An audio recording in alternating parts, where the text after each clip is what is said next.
Please join me in welcoming to the call T. Harv Eker. Welcome, Harv. Hey, thank you for having me. I guess I'm having me, aren't I? Okay, well, that's a good thing. So, hello, everybody.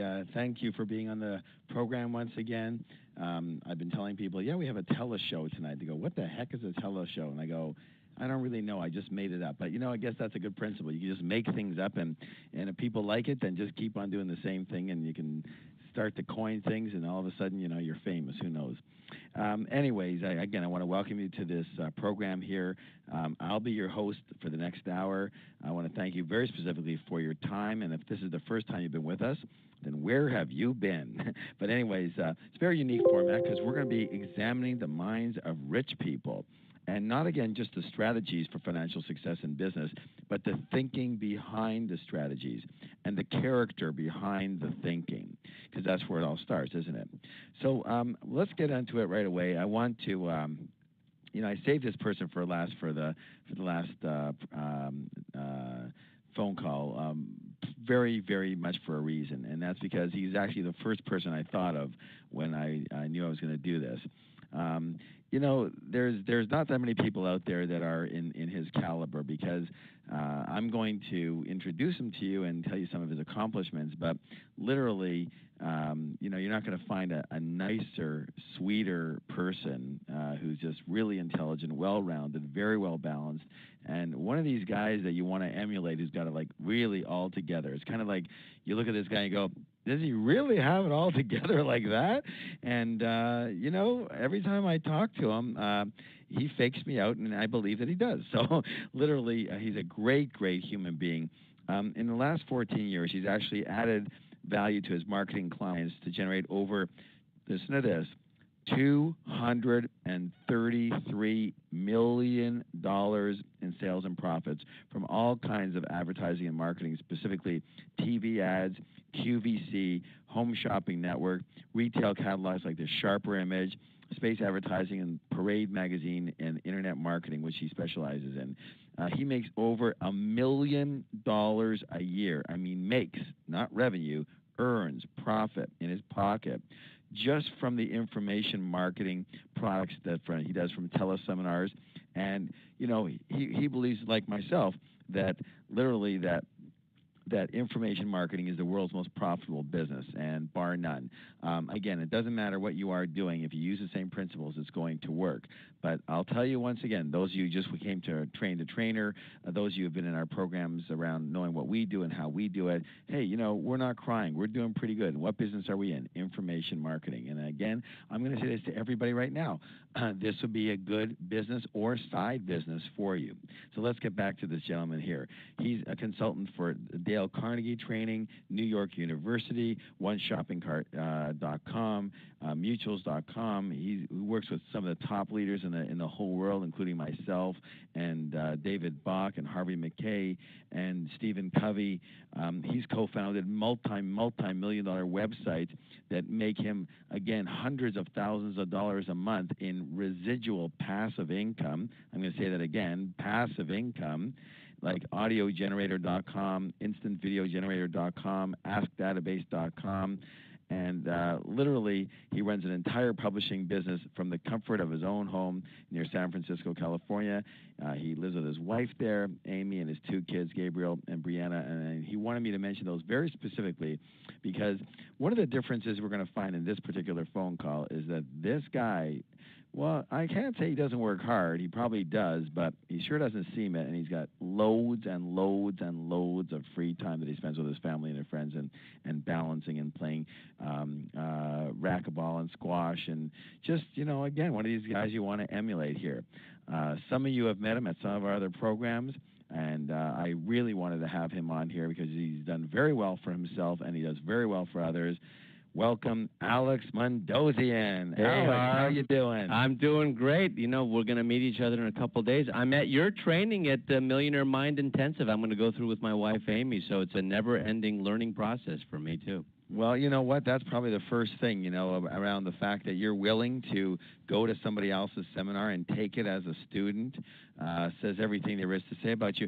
I've always found that myself, Alex, that it's when people, we do the preview evenings, and we invite people to come to the 3-day intensive, for example, and they get people who come up to go, yeah, it's not for me. I'm not going to learn anything. And those people are always what? Broke. And of course, you get the people come to you and go, if I could just learn one little tidbit, one little strategy, one little way of thinking that can maybe make a little difference for me, it's worth it. And those people are always what? Rich. Right. So anyways, Alex, let's start from the beginning here, if you don't mind. And tell us just a little bit about your early background, where you were born, where you grew up, your family situation when you did grow up. What was that like? Well, I grew up in Pasadena, California, and I grew up in a middle-class family. My father was a wage earner. My mother was an educator. She was a wage earner as well. And I wouldn't say they're scarcity thinkers, but they definitely had a glass ceiling. They felt that maybe it was a sin to earn a lot of money. And so I grew up with a little bit of guilt of, earning a lot of money meant that it wasn't right. And I had to shed that skin, just like, an animal was shed skin in just evolving. And during my evolution, I learned that it's okay not only to earn money, but to earn millions. And the most important thing for me, as you mentioned earlier, is lifestyle. Every March 9th, which is my birthday, I sit down and I think about, okay, what do I want to project for the following year? What do I want to earn? And I pick a number, and then I divide it by 12, because there are 12 months in the year, so I have 12 shots at hitting my goal, and typically I'll hit some of them, and sometimes I won't. And the thing that I ask myself is what question really eludes a lot of people, and that is, after I pick how much I want to earn, I ask myself, what is the least amount I need to work to get there? Why do we need to feel guilty about, working less and making more money? My parents, whom I love and who have changed their belief structure, felt that the harder you work, the more money you'll make. That's like Calvinist marketing. That's the Protestant ethic. To me, that's dead. What really matters is making more money with the least amount of human effort. It is possible. It is alive and well. And I know what I had to go through to actually believe that. It took me about 30 years. I'm 41 right now. It took me about 30 years, starting from my lemonade stand and sitting up until like 8 p.m. in the evening, trying to flag down cars to get the 25-cent cups of lemonade. Finally I learned the secret. I cracked the code, and that is that it is possible to work less and earn more, and I'm very grateful for that. And frankly, I've learned a lot from you, and I can't wait to learn from you again, because starting tomorrow morning, I'm going to be at the Millionaire Mind Intensive. I haven't been at one. I'm here with my wife, Amy, because as happily as married as we are, we do have money issues, and money is one of the top 2 reasons why spouses have challenges. So I can't wait to dive into it. What was the second one? Well, sex, but we don't need to talk about that. I was going to guess that. Yeah. I'll let you say that. Anyways, well, that's very interesting that you talk about the lifestyle being very important, because I think that there's a lot of people out there, including myself sometimes, who give up too much of their lifestyle for money, and they think it's this either-or situation. It's like either you can have a lifestyle or you can be rich. And as you know, in the book series, The Millionaire Mind, one of the key elements is that, the answer to all questions is both. How do you have both? How do you have balance and lifestyle and be really, really rich? And I think you're one of the people who has really done that to really crack that code. And literally, when you say that, you felt guilty around the money situation. Did you come from a religious background at all? Were your parents at all religious? Is that what their guilt came from? Yeah, I come from a Christian background, and I grew up with a lot of ethnic background. I grew up with friends who were Jewish. I grew up with Muslim friends. What were some of the things you heard about money when you were young? Well, that money is the root of all evil. Mm-hmm. I heard, I misinterpreted what the Bible says, and what ended up happening is that it was steeped into my mind that if you have money, then you're dishonest. If you have a lot of money, then you must be a snake. It's a fluke. And no one in my family had money, so I had no role models, you see. But I think that's the big thing with a lot of people. Yeah. And a lot of people right on this line is that they never really have role models that they could count on and trust that were, you know, very, very well off, that they could look and go, wow, I want to emulate that person, and I really, really like that person. Because the media doesn't give us that. You know, the media portrays every rich person as some jerk, idiot, greedy pig who's screwing everybody and screwing the shareholders and you know, because what did you hear? Like, I mean, people say all the time, well, you know, what about people like Enron and WorldCom? I go, yeah, you know, can you name 10 more? Well, can you name 2 more? Well, I'm having a little trouble. Yeah, because you know you've heard about 2 or 3 or 4 of these guys, and of course, if you're out of integrity, you're never going to keep your money. So what's the difference? Because they're not rich; they just temporarily have some money. And literally, you know, they paint all people with the broad stroke of 3 names that they heard on television, and you know everybody's, you know, a jerk now who's rich. But that's ridiculous. I mean, literally, who are the ones who give up all the money to all the charities? It's not broke people. They don't have money to give. So, you know, I'm not saying anything's negative about that, but to think that rich people are all in some broad stroke category worse in character than poor people is, to me, absolutely ridiculous. And anybody who thinks that on the line right now, get over it. That is ridiculous. Check it out for yourself. And so literally, you know, you have people like Alex and some of the people we've had on our show and some of the people that you are on our stages to emulate and say, look, these guys seem to be quite nice people, and most of them are amazingly nice people, to say the least.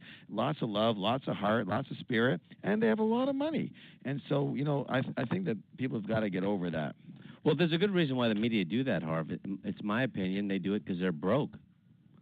I don't know a lot of media people that, you know, I don't know a lot of reporters who are multi-millionaires. Complete resentment towards successful people. Complete resentment. It's unbelievable. I just got a call the other day from some reporter, and what could I say to him? I said, you know, what could I say? You're broke. That's why you're, you know, harping on me here.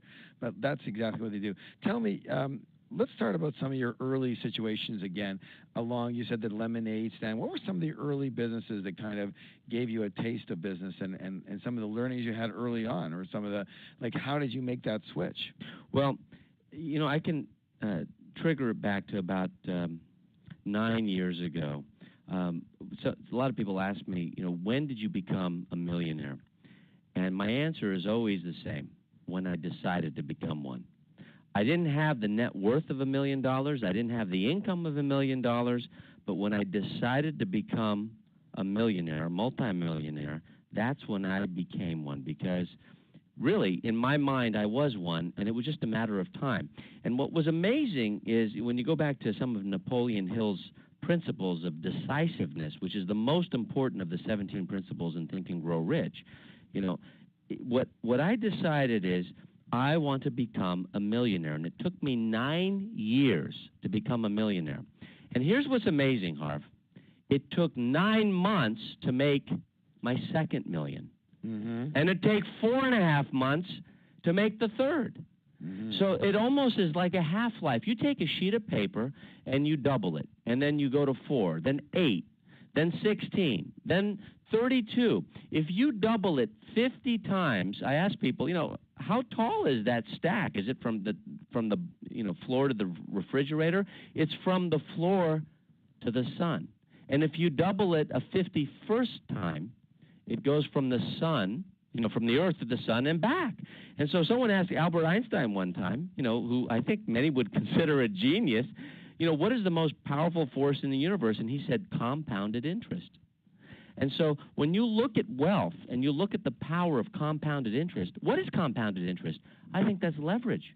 I think that's a matter of passive residual income that's coming in without any work. And I'm not guilty about that at all. You talk about one of the principles in your book, Secrets of the Millionaire Mind, which I'm proud to say I've read 8 times now.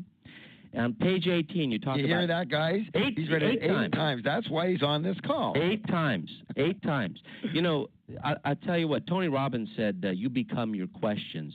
And so I ask myself, you know, what are my thoughts?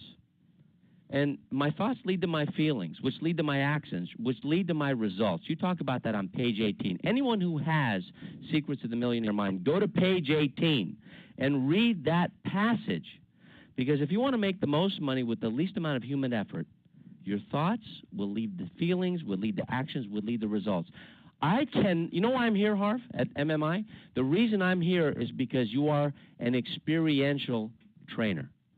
We experience things. That which we experience, we remember. That which you teach, you forget. That which we hear, we forget. That which we see, we forget. But that which we experience, we remember. It is steeped into our nervous system, and you are the single greatest experiential trainer I know. I'm not saying this because you're on the line. I mean it because I've seen it. I appreciate that. It's true. Yeah, let me ask you this thing. So I want to get back to the point, because what we like to do on the show is we like to really, when someone makes a point, like really get honest so people can write it down and work with it. Page 18. You stated something around compounding and compounding. Right. What we were talking about there was really the momentum and the snowball effect. And certainly it works with money.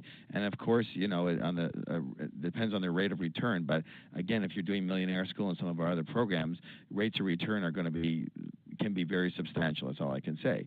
But literally, you know, there's compounded interest in other arenas because everything is energy. So literally what Alex was saying, it took 9 years to go the first million and 9 months the second million. That's and right. 4.5 months. So you have compounded energy, you have compounded effort, you have compounding in your knowledge base.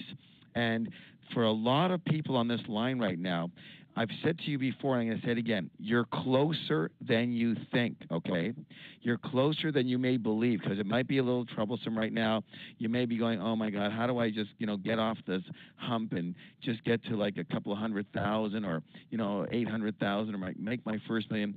But literally, don't be afraid. If you're on the right track, if you're on this call right now, you have to be a person who has the wherewithal to get rich. There's not a chance in the world. As I've said before, there's no accidents. You're on the call right now. You are a learner. You're on the right track. Myself, I became a learner. I became rich. Alex, what about you and learning? Well, learning is a lifelong process for me. Look where I'm at. I'm at MMI. I mean, I am here to learn. I teach from the stage, but I'm here to learn about wealth. I'm here to learn with my wife. I'm here as a student, not to analyze, but to learn. And so you can never, ever outgrow becoming a student. In fact, the greatest teachers of all time, if you go back to the sages of history, whether it's Confucius or Jesus or Muhammad, they were all learners. They were all students. And so there's a level of humility that is attracted to those who want to learn. And when you learn, my experience has been, I open myself to wealth. It's like you opening up the corridor to wealth. And what I've noticed is that wealth will accelerate once you allow it to happen. I didn't allow wealth to happen because of my belief structure. How can it possibly happen? If I think, you know, wealth is the root of all evil, how can it possibly come into my life? But So, Alex, going back to that for a second, tell me, because a lot of people have non-supportive beliefs and they come to their mind intense, and of course, hopefully we do some really good work with them, but still, some of them have some core stuff that isn't, you know, necessarily taken away for good or takes a while. So tell me, how did you do that? If you had a core belief that money was the root of all evil, that money was a sin, what did you say to yourself? What did you do? What was your strategy for changing that way of thinking? I went to seminars. I found mentors. I saw examples that were irrefutable and undeniable who had the same experience I had, and I bought it. It just hit me. You know, I have to go back to Secrets of the Millionaire Mind. I mean, page 147, I have it right in front of me. Until you handle what you've got, you won't get more. You got to handle it. And so until you're willing to accept and handle what you have, the universe will not give you more. It is an impossibility. And so that's how I approach wealth. I have to be able to handle what I've got. And that belief structure that supports that has to come from accelerating my beliefs in seeing others who have plowed the ground before me, who have taught me, and who have accepted those I've just adopted their belief structure. And the funny thing is, I was dead broke. My first business venture, I lost $242,000, and I literally was on the park bench. Some people may know the story, but I was in MacArthur Park. I was in L.A., where I am right now, in MacArthur Park, and I was watching a woman feed pigeons on a park bench. I didn't have 2 nickels to rub. I ran out of gas with my car. I could have moved home, but then I couldn't tell the story about being on the park bench, so I stayed on the park bench. And so, there I watched this woman feed pigeons, and at that moment it hit me of how I can add value to the world. What she did is she walked towards these pigeons, and this is an absolute true story, and they would walk away. And then she turned around, and they would walk towards her, and she always showed the pigeons the bird seed. She'd walk towards them, they'd walk away, but they wouldn't walk away as fast. And then she'd walk away from them, and then they'd walk towards her even faster because they wanted the bird seed. And that gap was getting bridged closer and closer until finally she genuflected. She went down on one knee. She was a heavy-set woman, too, so it was tough for her. And she put her hand down with this bird seed, and probably this adolescent pigeon, who was brave or something, I don't know, came up, and she had her beak-to-hand relationship. The beak came to the hand, and then a miracle happened. The rest of the pigeons followed because they had a belief structure that, hey, this pigeon can do it, I can do it too. I trust her. And all of a sudden, and she became known as the Pigeon Lady, at least for the 4 days I was on that bench. And the miracle happened, Harv, the next morning and the following day and the day after that, because she didn't have to go through that same process. She was wealthy with that relationship with those pigeons. Maybe she didn't have $1 million. I have no idea if she did or didn't. But what I know is she had the relationship because she was willing to go through that dance. If anyone on this call is not willing to go through that dance, there is a little sacrifice you have to go through. For me, it was learning. For me, it was finding mentors. If you're willing to go through it, then you will bridge the gap and accelerate the path to wealth, and that's what I have found through mentors like you and others. If you want to clarify what the word dance means in this case, tell me what that is. Well, the dance is, I love the word dance because it's fun. The dance is knowing that you have to go through the process. I mean, I don't think anyone is born a natural-born dancer. I think you have to work at it. And so if anyone on this call remembers when they first started dancing, if they enjoy dancing, I know I do. I'm not a very good dancer, but I just enjoy doing it. It's awkward in the beginning. That's the way building wealth is. It's awkward. Well, that's the way everything is. Don't forget, again, one of the things in the book is every master was once a what? A disaster. That's right. So what do you say, when you say, though, is the process that you're talking about? What are some of the key elements that when you say go through the dance, go through the process, what would you say is the process, or the elements of the process? Well, here's the thing. The first process is that you have to accept that you create your life. And you say this. In fact, you say it on page 54. You create life. Life just doesn't happen to you. You can create your life. So another way of saying that for people that really get it, and it's the same thing as you said earlier, is that you have a choice. You are choosing to get rich. You are deciding to get rich. You are committing to get rich and successful, because there's lots of other choices. And here's my guarantee, guys. I know you're going to hate hearing this, but if you're not as rich as you want to be, it's because you chose that. If you're not doing well at all financially, it's because you chose it. You're choosing it every day. And you're choosing it over things that will allow you to be well, because you have the wherewithal, you probably even have the knowledge, you're just not choosing to use it and to go for it. Well, I don't think there are any victims. I think they're only volunteers, and I think it always comes down to a choice. T.S. Eliot says only those who risk going too far can possibly find out how far they can go. It's a risk, but what do you have to risk? If you find mentors who have done what you want to do, if you have teachers who have done what you want to do, then you accelerate that path to wealth. And that's what I did. I mean, there's two ways to go to it. There's earning your way in, which is trouble and struggle and going through the process of trial and error, or buying your way in, where you pay a little bit, but in the end, you get a world-class education on how to accelerate that learning process to wealth. And I bought my way in. Once I borrowed it. And I went to seminars. I got, what I did is I started reading books about millionaires. And there's a pattern. They make it, they lose it, they make it, they lose it, they make it, they make it, they make it, they make it. And it's about being willing to choose to make mistakes and then overcoming that and just living like a human being. And so there's no secret to that as long as there's a willingness to move forward. And I don't like to look at it as failure, but just, make a decision that didn't support wealth and then moving on to the next thing. And as long as you minimize the risk, you're good to go. Yeah, that's excellent. One of the things you were talking about was with the mentors and learning from other people. Now, again, guys, listen, it's just not that hard. If you are around rich people, especially a rich person who is willing to show you the ropes, or you're willing to learn the ropes from them without them necessarily showing you by working for them, working with them, studying them. That's how everybody does it. It's so funny. The other day, someone asked me, Donald Trump, what do you think of Donald Trump? I said, I think he's fine. There's no, I don't know him that personally that well. Some people have some harsh things to say about him, and other things have great things to say about him. I know he's got a big heart, and yet he's a tough guy. But they say, well, why do you think that he's rich? I said, because his dad was rich.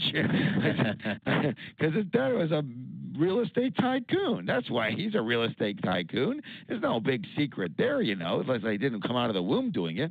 Literally, he was fortunate enough to have somebody live in his home who did real estate deals for a good living and made millions of dollars at it. And so he naturally learned how to do that strategically wise, attitude and thought process wise, okay?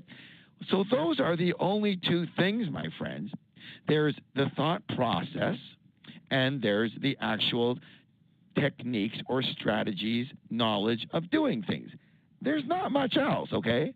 So if you have chosen an arena to get involved in, or in the middle of choosing an arena, get involved in something where you have a person or people who can teach you those ropes. You need two ropes again. You need the attitude and thought processes of general success, right, plus you need the knowledge and strategies of the business-specific success, okay? That's all you really need, okay? So, when people are taking our programs, we hopefully give them both, generalized business knowledge as well as investment knowledge, the generalized thought processes of success, and in some cases, and this is for other people to find out too, the very specific techniques and knowledge that you need. Now, Alex, one of the things that you're the world's greatest at is literally passive income-based internet marketing systems. That's right. And when you talk, you make it really understandable, but for goodness sakes, I got to listen to you. I don't embarrass myself, but I got to hear it like 15 times. I just don't get it that quick. There's other things that I get really quick, but that's not one of them. So what I say to myself is, okay, this is all I need to learn what Alex does, and I need to learn that so that I can do what Alex does and have much more of a lifestyle base than like Alex does. So if I want a lifestyle that has a lot of free time in it and makes a lot of money, then I need to go to somebody who's doing that. And thank goodness there are at least a few people doing that, and Alex is one of them. That's why Alex is also one of my friends and mentors. He learns from me, I learn from him. There are certain things that I'm good at that he gets a chance to learn from, and vice versa. So my friends, what Alex and I are both saying to you, it's just not that hard, okay? If you have the attitude and the knowledge in general of success, and you have the attitude and specific business knowledge about a specific area, you learn from someone who's successful and you model it and you do what they did, and then pretty soon you'll start your own nuances from your own experience, and then you'll escalate it. That's right. And I want to say something that may sound ruthlessly compassionate, I hope, but it's brutally honest and candid at the same time, because I had to do this myself, and it's another element to add to what you said about growing wealth in your life and allowing the floodgates to open, and that is to dissolve relationships that don't support the wealthy mindset. The problem is, you talk a lot about the mismatched money blueprints. And I don't think it's only just with a spouse. I think it's with friends. I think it's with family members. I personally believe, because this is what I did in my own life, I had to dissolve certain relationships that didn't support the wealth mindset, because it just was, when I love someone or when I respect someone and they think in the terms of being broke, and they are broke, then it doesn't support me. And I it's love really, that word, Alex. I mean, I'm going to write that down. Dissolve, because I'm usually a hard ass, so I just say get rid of them. But now I'm going to say dissolve the relationship. Dissolve is a process. When you see something dissolve, it's a process, so it doesn't happen overnight. Yeah. Eliminate. That's like a point in time. Get rid of, it's a point in time. But dissolve is a process, and doing it responsibly, I think, is very important, because you do a lot about, you talk a lot, and I see you do a lot about declarations. It's like telling the rest of the world about what it is that you're standing for. It's so much more powerful than an affirmation. An affirmation is private. It's nowhere near as effective as a declaration, and it's proven. It's been proven through the Hawthorne effect, through the major MBA programs throughout the country. When you publicly make an announcement, it makes a huge impact on yourself. So one of the things we can actually give people as a strategy, that's right, is these declarations that we have in the book, for example, and to actually state them to others. Literally, we do that in the courses, of course, but literally on a daily basis, you can state a very specific declaration and state it to others, so that that has that feeling of putting it not only just to the universe but to other people. Alex, I want to get into some of the other stuff here that I wanted to ask you. Go ahead. Let's move into that. Here's a question for you. I want to go back to your thought process. What are the key thoughts that go through your head on a consistent basis that you believe make you financially successful? Okay. In other words, what goes through your head consistently? What's running in your voice as you go through your day that you believe makes you financially successful? You ready for this? It's really simple, actually. And that is, number one, how do I monetize this action?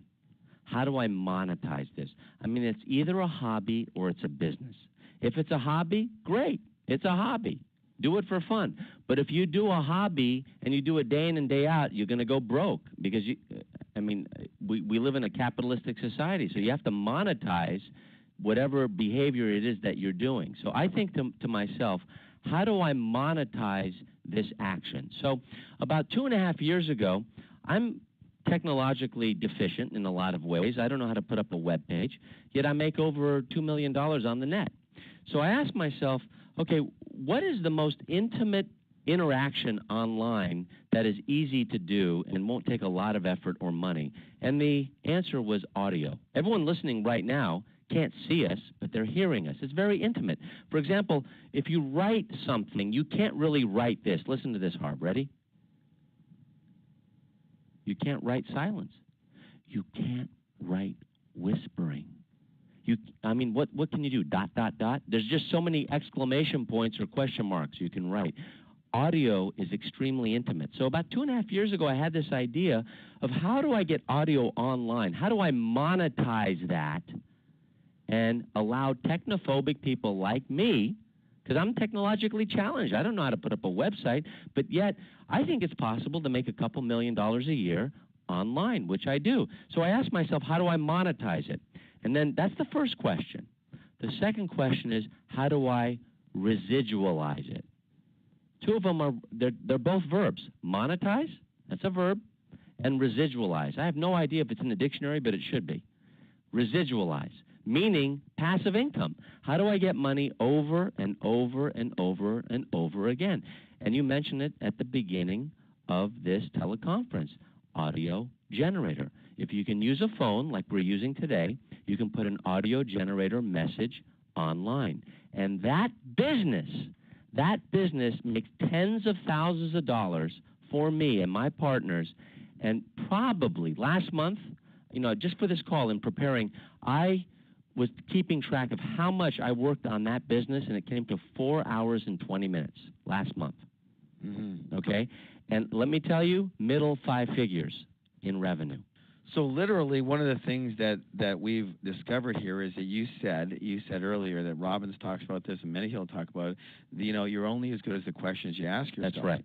And literally, most people's brains are very often obviously not very supportive to them, or they're in busy mode all the time. But you have two questions there that obviously have created the result you've got, because you do monetize almost everything you touch and you residualize it. And so that's a huge thing for people to ask themselves, because I'll tell you what, I almost guarantee that nobody on this line ever heard of that when they were young. When they were young, very few, I don't know if anybody ever heard, how do I set this up for residual income? How do I set this up for passive income? So it's more like, how do I make a bunch of money, right? How do I get wealthy? Okay, those are questions that we've all heard and we all use. How do I get rich? How to make a bunch of money?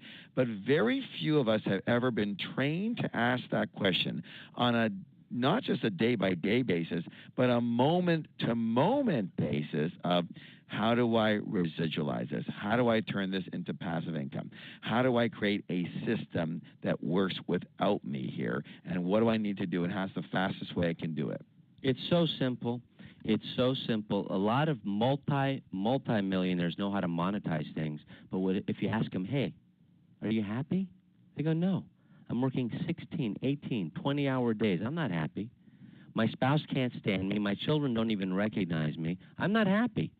But then you ask the people who have residualized their business, and they're smiling ear to ear. They're giving to charity. They're changing the world. The easiest way to make a difference in the world is to make money and have not only the support system and the team, but to have the influence to make a difference. There's nothing wrong with that. And so not only is monetization important, but residualization, so that you work less and make more money, that to me is the single most important thing. Because to me, productivity is maximum results in minimum time. That's productivity for me. Maximum results in minimum time. Leverage is maximum productivity with minimum effort. Maximum productivity with minimum effort, which is accelerating wealth, which you teach. You teach accelerating learning principles. So accelerating wealth is no different. Residualizing and the power of compounded interest. We come full circle from the Albert Einstein question. What's the most powerful force in the universe? Albert Einstein says compounded interest. That's what residual income is. So if you can... I don't want people to get confused that we're only talking about the money in the bank that keeps on compounding. It's much more than that. Much more than that. If you have a business that you can make money from, ask yourself, how can I make passive income? How can I keep making money over and over and over again? Well, a guy named Case asked that question, and AOL... Many people are paying over $20 a month with AOL. That's a residual income. How about any kind of cable connection that you have for the internet? Isn't that passive residual income? If you have cable TV, that's passive residual income. If you have TiVo at home, that's passive residual income. Any type of passive residual income is the most powerful force of wealth in the universe. So it's not only monetization, but it's making it passive and residualized. And those are the two questions you got to ask. After that, it becomes academic. Yeah. So let's break it down for people here, Alex. So literally, they have to come up with a value that they're delivering. They've got to come up with a way of creating an ongoing value, and that ongoing value must become systemized to work without them. That's right. And so most people, they barely have a value. As far, obviously, as people they do, but a lot of people are missing the critical vehicle of value. Okay, so you got to make sure you've got the vehicle of value. You've got to set it up so it's not one time and you got to find more customers. You got to set it up so that it's an ongoing valueness, and that it's going to be systemized so that it's ongoing, giving ongoing value without you. And so, and then of course you're charging generally on an ongoing basis. Now it's pretty hard to charge to get ongoing income if you're not charging on an ongoing basis. And it's hard to charge on an ongoing basis if you're not giving value on an ongoing basis. So you've got to create the value to give it on an ongoing basis, but it's got to be done without you. That's right. And what's interesting is you can do this literally in any type of business. I know a woman who has 7 kids, and she has homeschooled every one of her kids. And the way she adds value is to other homeschooling mothers. And she has a whole network of mothers who give her their best practices on how to teach their kids and how to get them integrated into their own little, groups at school and into extracurricular events, because homeschool kids, the biggest fear is, not getting integrated with other kids. Well, she has cracked the code to that, and she charges $20 a month to mothers who homeschool their kids, and she barely works at doing it because she's added value to their lives, and she's getting all the information and all the teachings from other mothers who are paying her for that information. $20 a month. Now, $20 a month is not bad if you have over 1,000 people in your database, month after month. That's a lot of people do. They'll say, okay, I got to sell this thing, a one-time deal for $1,000. And what you're saying is another way of looking at thing is break it down to $50 a month. That's right.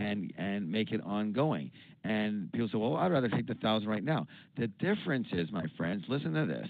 You can get the 1,000 right now, but get it from a different product. Okay, go ahead and take the 1,000 right now, but do it in a different product. Create an ongoing system as another entity that you've got going for yourself, because there's a big difference in the amount of people that will pay $1,000 up front versus $20 a month. Right. And there's a whole different market for that. And you can actually sell the same thing to the same person. You can sell them a $1,000 item and the $20 a month. So what we're really getting out of this call, Alex, that's been different than the other 3 calls and many of the people, is really for you, the question you ask yourself is continuously harping. You're almost like addicted to ongoing income versus these big, huge wads of trying to, get rich right away. You're willing to put the wood in, create something that's fairly inexpensive. And you have some things, by the way, that aren't cheap at all. I mean, don't you have one site or one consultation that's like, what is it, $650 or $1,000 a month or something? Yeah, I have one that's $500 a month. Right, and how many? And there's no attrition. Nobody leaves it. $500 a month, okay. And I heard some really nice number. If you don't mind sharing, how many people are on that? A lot. Think about. Well, let's just say just about, so you give people an example. Somewhere between 100 and 800, somewhere in between there. Okay, so a lot of people, and it's a lot of income, and all we're doing is we're providing shortcuts and value, and it's going back to mentorship in what we talked about in the very beginning. Right. So literally that's one of the good things about information products is because they don't really cost you anything. But this can be done with anything. Again, can you set it up so that you're being paid on an ongoing basis by the month? I mean, I got to say this, even the simplest thing, like in Scottsdale, I have a landscaper. And, I'm pretty new with him, but I'd seen him there all the time. And I noticed that from the time I've been there, just really only a year, when he first came, he came with a little, like, they don't make Pintos anymore, but I think he had one. I mean, the thing was already on fire just going down the street. But literally, he came with this little Pinto type of thing, and I don't know, it was a Ford Escort, and his guys were in the truck, and he was following them around in his little Pinto. I saw him about 6 months later, and he had a pretty nice car. I mean, it was pretty decent on it, but I never talked to him. Then I just hired him actually about a month ago. He was driving a Cadillac Escalade. I'm going, do you have that many cars? He goes, no. I said, well, how's business? He goes, business is good. I said, well, you seems to be making a fortune. He goes, no, I just have a lot more customers, and everybody pays their $150 a month, and I have hundreds of customers now, and lots of good guys working for me. And literally, I've seen in 1 year this immigrant guy can barely speak English go from a Pinto to a Cadillac Escalade, selling a $150 a month item. Okay, but it's month in and month out.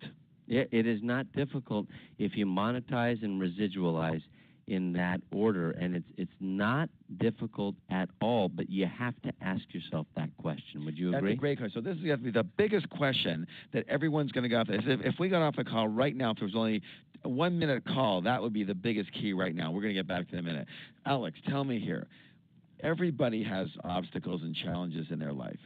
Tell me, what goes through your mind? Be right up front. Our guys, are not like really the overly analytical, logical, skeptical people. On this call, they're here. They're good, kind-hearted. They want honesty, vulnerability.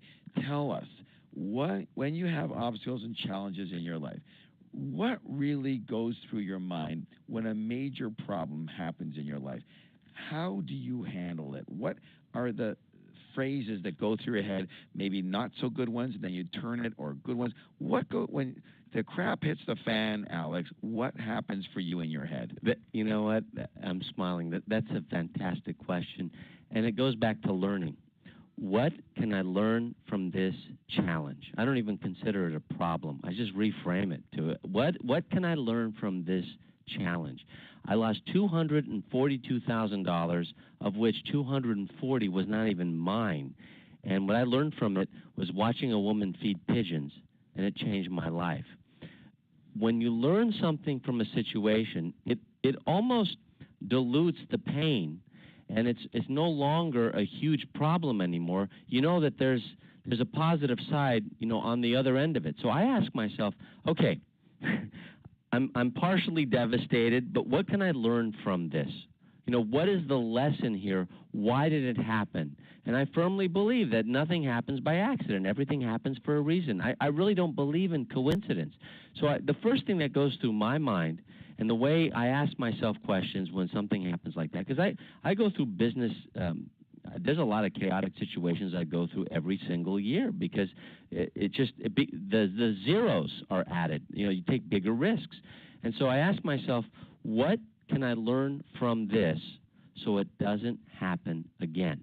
That's the first question I ask myself. And when you train yourself to ask that question over and over and over and over again, it doesn't become that difficult to overcome the challenge. So, that's kind of like we take some questions sometimes from some people who've written in, and Ken asked the question about this yo-yo thing, and he says, facing unforeseen letdowns and bumps in the road with continued enthusiasm, how do you do that? Because you are one of the most enthusiastic guys I've ever met, and your attitude's amazing. I don't know what you're like necessarily at home, but I'm gathering you can ask my wife. Pretty close to the same. So how do you keep your attitude up like that? How do you keep your enthusiasm up through the bumps and bruises? It's so easy. I know what it's like being broke, and I don't have a convenient memory about that. I know the pain and the humiliation of not having a friend in the world. I know what it's like for, my dearest friends to, kick me out because I wasn't fun to be around. I know that pain, and I have a low tolerance for pain. And so it's easy to be enthusiastic because I feel that I have so much to offer and to give, and there's no longer this sense of taking.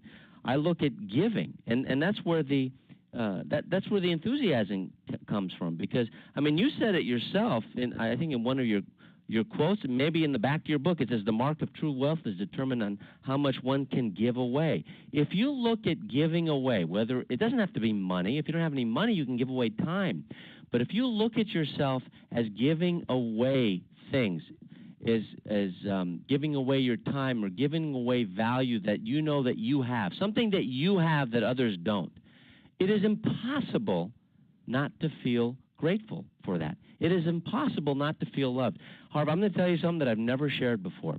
When I was in the lowest lows, when I was depressed as can be, I went to LAX, Los Angeles International Airport. It's not a stone throw, but it's about half a mile from where I'm sitting right now in the suite, in the hotel suite I'm in right now. I can see it right outside the window.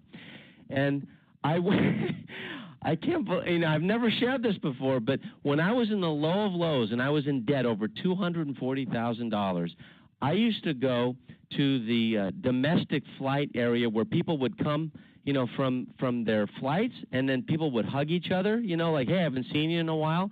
And from that, I would extract some level of love and feeling. And then that wasn't good enough, so I went to international.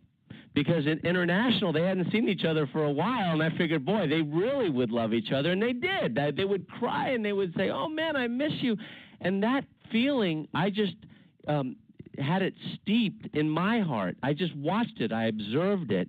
And it almost like I faked my mind into gratitude and into really loving myself again, as far as wealth is concerned and as far as my confidence is concerned. So I was still financially broke, but spiritually, mentally, intellectually, I was wealthy. So exactly the same thing as we always say, the inner first, then the outer. First as within, so without. That's right. It's first the roots, then the fruits. That's Guys, right. You're all doing the right thing. Don't ever let yourself down. Don't, oh, it's a little bit bumpy right now. Again, one of the things that I'm going to clarify that Alex is saying is that I talk to you all the time about, and that is, number one, be appreciative of what you already have, and number two is stop thinking about yourself so much and put your attention on helping others. If you put your attention on others, your enthusiasm and your heart will take care of your attitude. If your mind is on yourself, fear will always take over. I will repeat that. Whenever you are thinking about you, fear will take over. Whenever you are thinking about others, helping others in any way, shape, or form, including helping solve their problems, your heart will take over. And when your heart takes over, you won't have to worry about enthusiasm and feeling good. It'll be natural. When your heart is in play, feeling good is the natural outcome. And so you have a choice. Think about others and feel good, or think about yourself and feel good for a moment until it turns to fear, and watch how fast you feel like crap. So I think that's an excellent one there, Alex. Let me ask you this question here while we still have a couple of minutes here. I ask this question to everyone, so I want to make sure I frame it in the same way to you. It's near the end of your life. You're sitting in a rocking chair on your porch, and you know the time has come. It's pretty near. If you could only share just only one secret to financial success with your great-great-grandson or daughter, what would that one secret be? The secret is a secret. I wish it were creative and I wish it were different, but it's not, because it's a universal truth. It's a principle. And that is that first you must think it, first you must spot it, and if you spot it, you got it. For example, if you just go into the future and see yourself having the wealth, see yourself adding value to others, see yourself giving to charity, see yourself building a wing in a school, and just get your mind off of yourself, which oftentimes is fear-based, as you just demonstrated. If you just go into the future and do just kind of like a Charles Dickens, and just go into the future and you spot that, then you got it. And I would tell them, just think it first, and it will follow, because your mind doesn't know any different. If you think it, then it will happen. Even if I said, don't think of the Golden Gate Bridge, don't think of it. Please, do not think of the Golden Gate Bridge with the span going about a mile, from the San Francisco proper to Sausalito, and the Orange Bridge and the fog rolling over. Don't think of it. Even if I said don't do it, your mind is just absorbing Golden Gate Bridge, Golden Gate Bridge. You can do the same thing with wealth. It starts with a thought. Everything was a thought. The Empire State Building was a thought. Everything. I think the universe was a thought. It starts with a thinking process. And the challenge is most people don't think.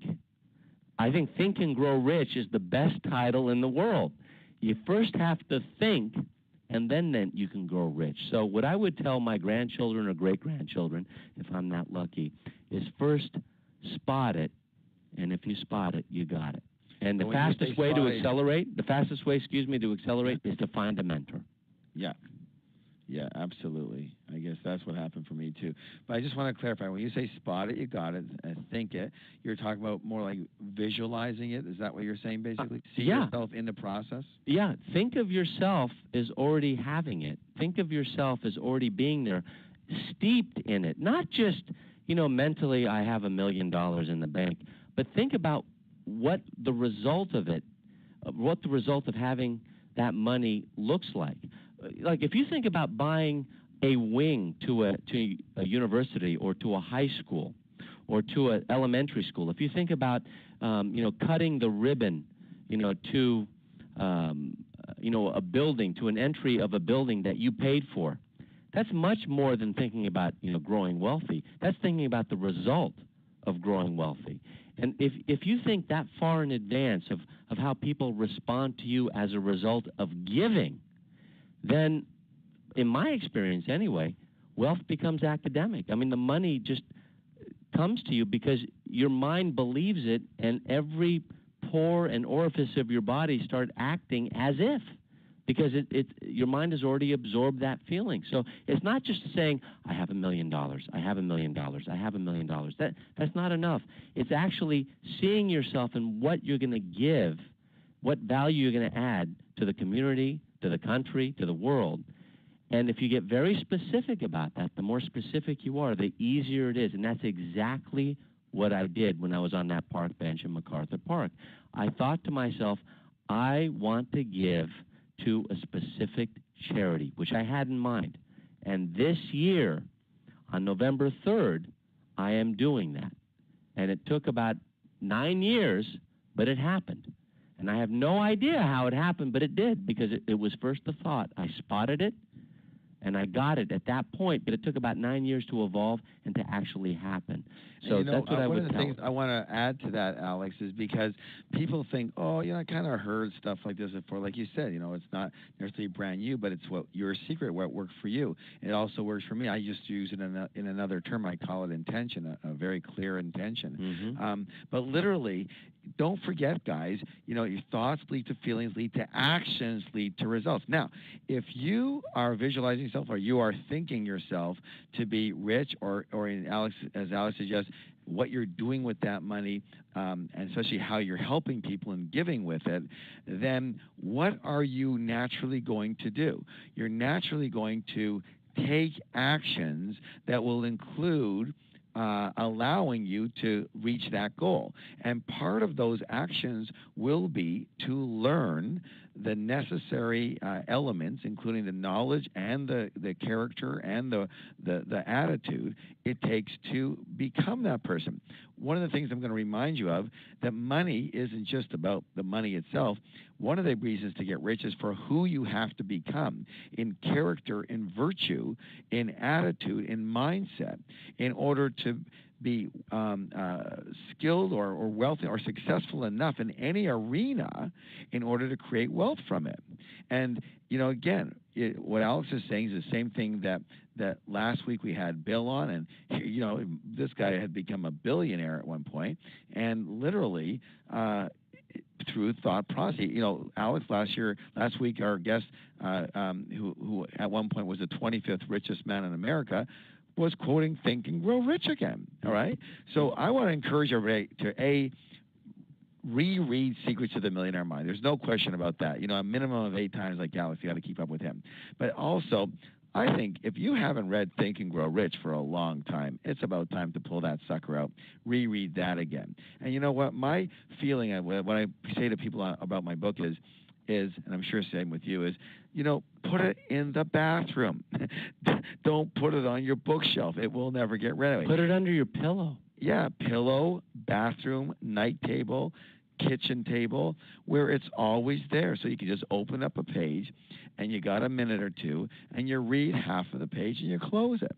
Because that is going to give you the attitude and the characteristics and a lot of the strategies towards who you have to be, and who you have to be will turn into what you end up having financially. So I want to take a minute here to review some of the things that we talked about here, that Alex talked about specifically. First of all, we talked about the fact that even though Alex's background in his early days, his parents did not have a lot of money. They were okay, but they said that being rich was a sin, of course. Money was the root of all evil. He overcame that. And how did he overcome it? He overcame it by getting mentors, by learning from people and seeing what the reality out there was for other people, and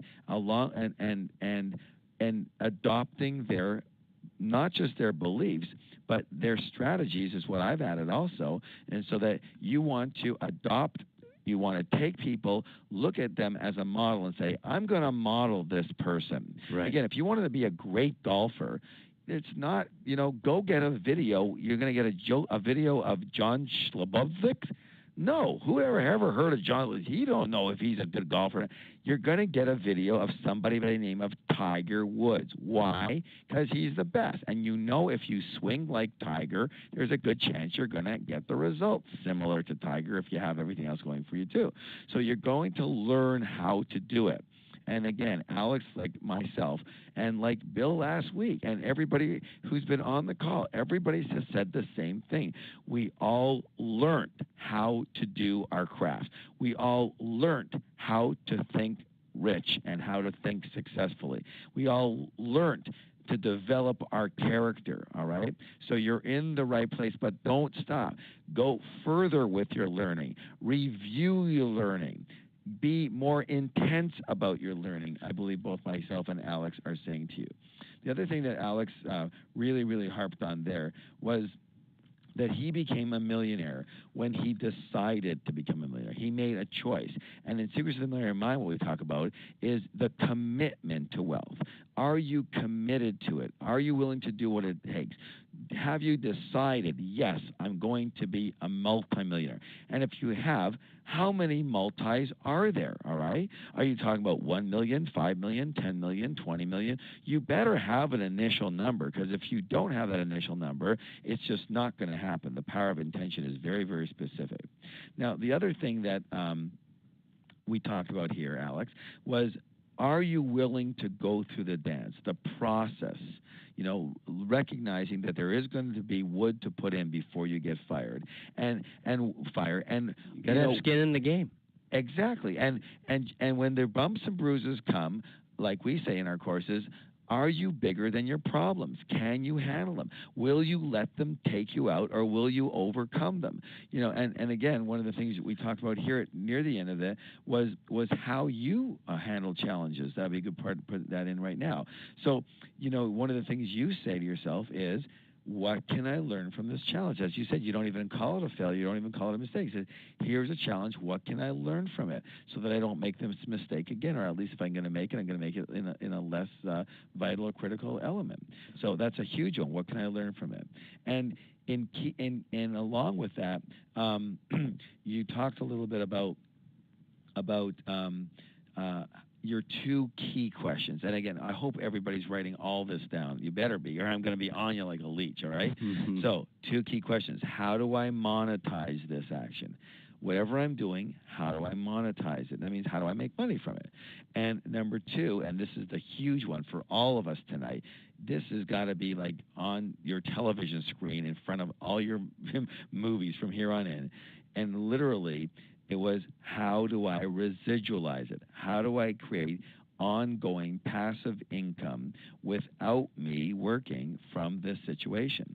And so we talked about, how do you create a system that works without you? And we talked about creating an ongoing income comes from creating ongoing value and creating a system that delivers ongoing value without you. Now, here's a good place to bring in Alex's pigeon story. I love this story because really, I believe, Alex, correct me if I'm wrong, but it boils down to the relationship she created with the pigeons. Is that basically the element of it? The relationship and the willingness to go through the dance and not do ready, fire, aim. Just to go through the process, because there is a process. Well, don't forget, we use Ready, Fire, Aim for a different purpose in our courses, and that's more about the just go for it, okay? But you're talking about we talk about in taking actions. Yeah, you're talking about building a relationship with people. Now listen, everybody, listen up. You got to put this thing together here for yourself. All right, what do we want? We want ongoing income, right? Ongoing residual income without us there, okay? Now, how do we get it? We have to give ongoing value. Okay, good. To who? To people who will pay us on an ongoing basis. Good. Why will people pay us on an ongoing basis? Because there are pigeons in a positive way. Because we are feeding them on an ongoing basis that doesn't take us. In other words, you must create a very strong, overpowering, above and beyond relationship with your group of people that you are feeding, and then they will stay and pay forever. With your flock. With your flock of pigeons. Well, if you have what they want, if you have what they need, it's not difficult. And can I tell a 120-second story about intention, since you brought it up? Absolutely. The power of intention is so overlooked. I've taken it for granted. And there's a true story about a man who was in his 30s in New York City who was approaching another very distinguished-looking gentleman. And this young man was distraught, and he was going broke because his printing business was going out of business. And the man who he was approaching, this was back in the 50s, had a top hat, had a cane. He was sitting straight up, on the bench. And the older gentleman asked the young man, who seemed like he was about to cry and commit suicide, right next to him. He says, "What's up?" And the young man said, "My wife can't stand me. My kids can't stand me. My employees hate me. They are leaving me in droves. I have a business that I thought would be successful, but I'm going broke. I feel like I'm suicidal." So this very distinguished older gentleman writes him a check. And he says, "This is nonsense. This is nonsense. If you say what it is that you say is happening, I think if you have the right intentions, you will become a millionaire. So here's what I want you to do. I want you to take this, and I want you to spend it wisely. And then I want you to come here 1 year to the day and tell me what happened. Right here, right at this spot, at this park bench in Central Park. I want you to come back here." So the young man agreed, and the old man took off. And the young man looked at the check, and in the area where it said amount, it said 1,000,000,000. Well, that's $1 million back in the 50s, and it's $1 million today, but it was a lot more. It was worth a lot more back then. And then in the upper right-hand corner, it said Rockefeller. Rockefeller, Nelson D. Rockefeller, the second. So he looks at this. He says, "Oh, my gosh, I cannot believe it. My ship has come in." He goes back. He makes amends with his employees. They don't believe him right away, but then he proves it. And he starts giving and giving and giving and mentors them. He goes back to his wife. She didn't buy it right away. And then he was consistent. And he showed that he did care and that he was going to turn around. And he did the same thing with his kids. And pretty soon, after 3 months, he was breaking even. 6 months, he was making a lot of money. Within 1 year, he was the second largest printing business in all of New York City. He goes back to the bench. And what he had done with that check is not spend it. He had folded it in half and stuck it in a safe and never spent it. Because he figured, he had it there, so what the heck? Let's see if we can do it without having to spend this thing or cash it in. So a year to the day, he took it out of the safe in his business, which had grown, by the way. He had bought many more wings in the building he was in as the second largest printer in New York City. He took it out, and he unfolded it, and he saw that man. He was sitting there right on the bench, and he said, Sir, I got to tell you what just happened." And out of nowhere comes this nurse. And she starts taking this older gentleman away. And the young man said, "Hey, what are you doing? What are you doing? Don't you know who that is?" And the nurse turned around and said, "Has he been telling you he's Nelson D. Rockefeller again?" You see? It wasn't even true, but it didn't matter. Because his intentions and his belief tricked his mind, the young man, and he changed his world because he was set up. Now, why can't you set yourself up, anyone listening right now, to have that same experience? Why can't you write yourself a check worth $1 million, even if it's no good? Why don't you make it good within a year? I have no idea why you wouldn't do that. I did it, and it worked. So remember that story when you remember about intention, because there is no more powerful thing in the universe. Maybe compounded interest comes close, but it's pretty darn close. Intention is as powerful as they come. So I wanted to share that with everybody. We're going to create a system for compounded intention. How's that? Oh, man, it accelerates wealth. Absolutely. So again, the last thing that Alex is talking about is your intention and is your thought processes. And again, if you can spot it, you got it. So in other words, if you can think it, then it's there for you. So you've got to put it out there, and you've got to keep your eye on the target. Remember, focus on one of the things we teach in our courses all the time is focus on what you want instead of what you don't want. If you've got bumps and bruises, okay, fine. You're going through some stuff, fine. You got to keep your eye on the prize. Keep your eye on delivering value, on doing the good thing, on growing. Keep on growing.